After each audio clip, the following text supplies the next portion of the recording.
I think that insects play a bigger role in the ecosystem, actually, compared to large mammals. Our vision is not microscopic, it's not small. You tend to appreciate big things. But then everything is made of something small so that it grows into that big thing. And insects, small as they are, play such a huge role. You think about it, actually, you think about it.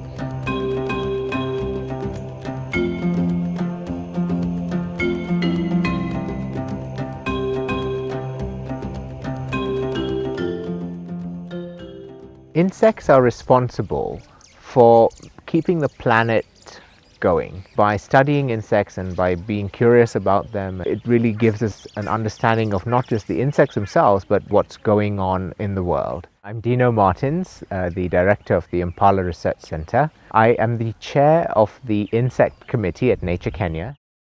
1 in 3 bites of food that we eat as humans is thanks to a pollinator. If we think about our diet today, we have things like all the different fruits and avocados and berries and coffee and chocolate, and these are really important parts of the world's diet today, and no pollinators means basically no food. In Africa in particular, wild insect pollinators are responsible for over 99% of the pollinated food that's produced.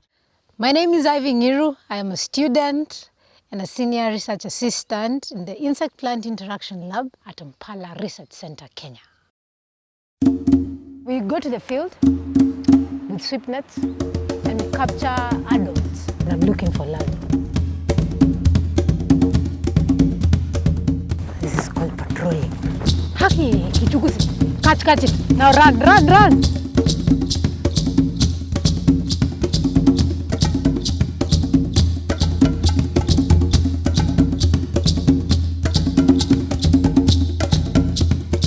We've got 2 already. This is a queen.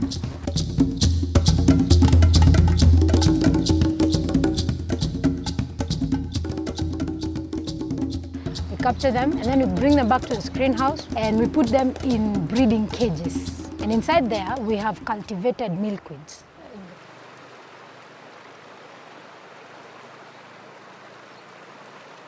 This is our Sonyiro, River Sonyiro.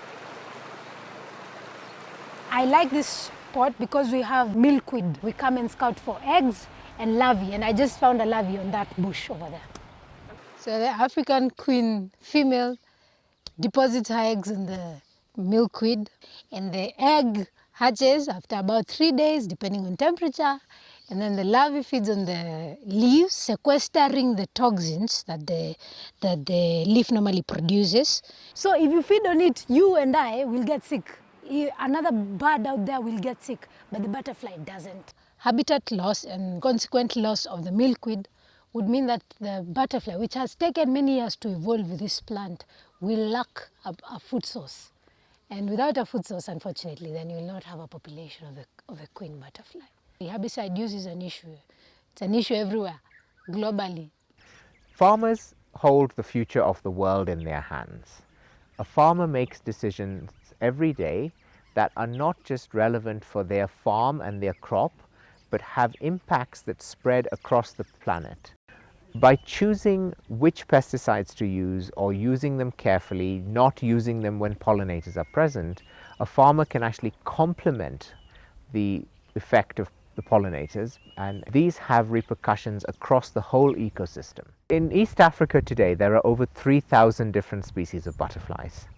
Most of them occur in forests, and these tropical forests, rainforests and highland forests in Kenya in particular are incredibly endangered. And one of the solutions that we've come up with at Nature Kenya is using butterflies and using biodiversity to support livelihoods.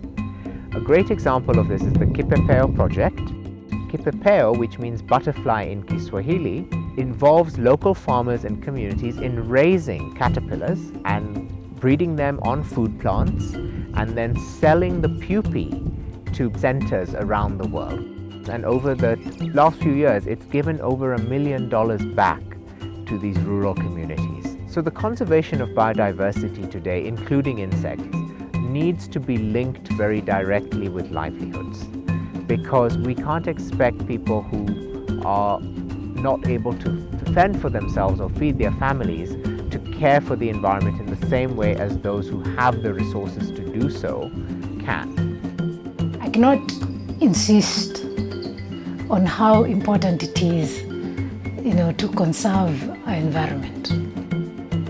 You know what to do when you're educated, you're conscious about how your activities affect the environment in which you live, and consequently the environment in which someone else will come days and years later. And it will be important for us to leave a positive footprint, and that way you can change the world.